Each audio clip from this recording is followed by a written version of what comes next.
Pembacaan Alkitab setahun untuk 2 Februari.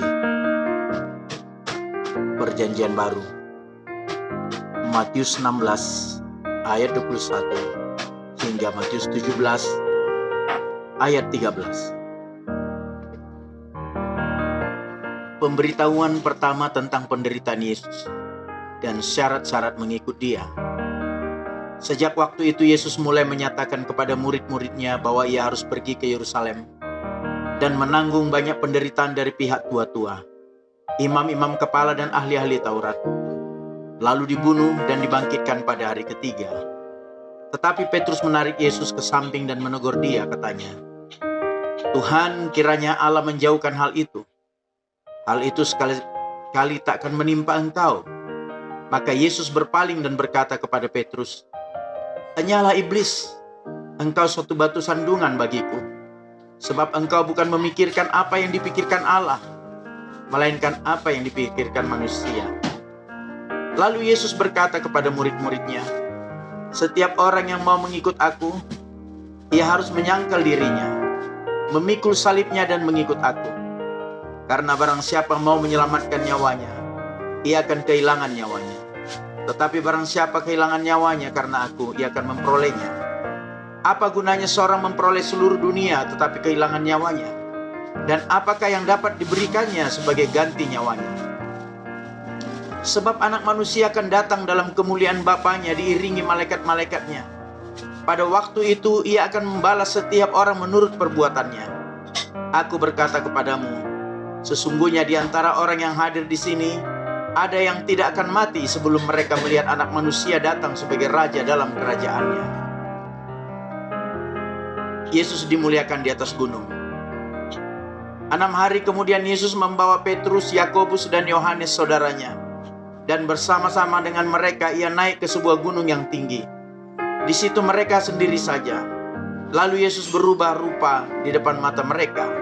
Wajahnya bercahaya seperti matahari, dan pakaiannya menjadi putih bersinar seperti terang. Maka nampak kepada mereka Musa dan Elia sedang berbicara dengan dia. Kata Petrus kepada Yesus, "Tuhan, betapa bahagianya kami berada di tempat ini. Jika engkau mau, biarlah kudirikan di sini 3 kemah. 1 untuk engkau, 1 untuk Musa, dan 1 untuk Elia."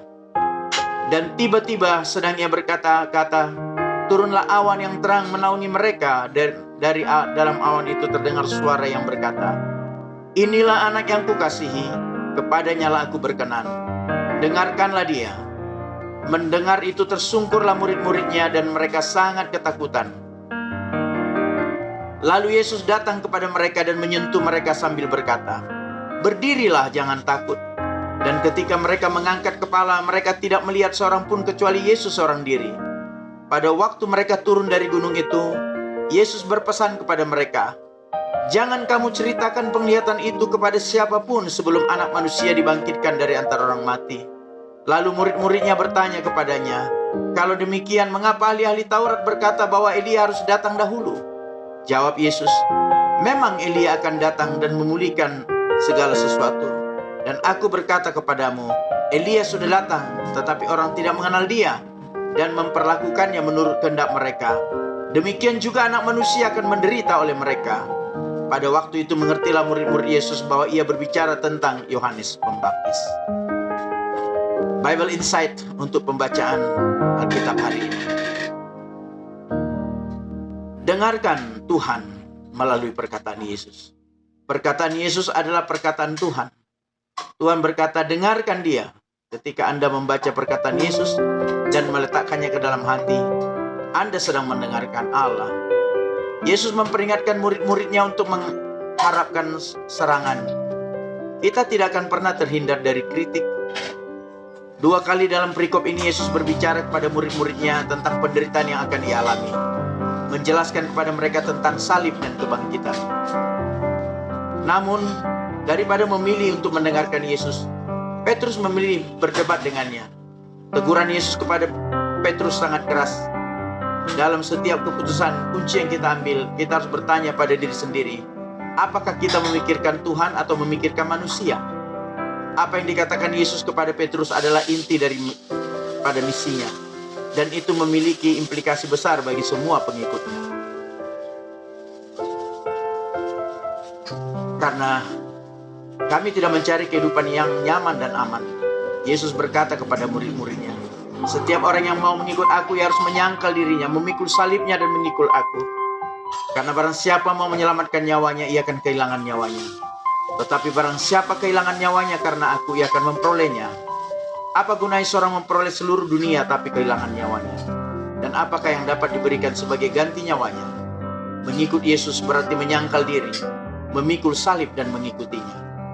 Ini adalah cara untuk menemukan kehidupan dalam segala kepenuhannya. Kekayaan dalam arti tertentu sama sekali tidak ada gunanya. Tujuan hidup jauh lebih penting daripada barang atau harta benda. Semua uang di dunia, semua kesuksesan di dunia, semua ketenaran di dunia, semua kekuatan di dunia tidak ada artinya jika Anda kehilangan jiwa Anda dan kehilangan arti hidup yang sesungguhnya. Tuhan memberkati.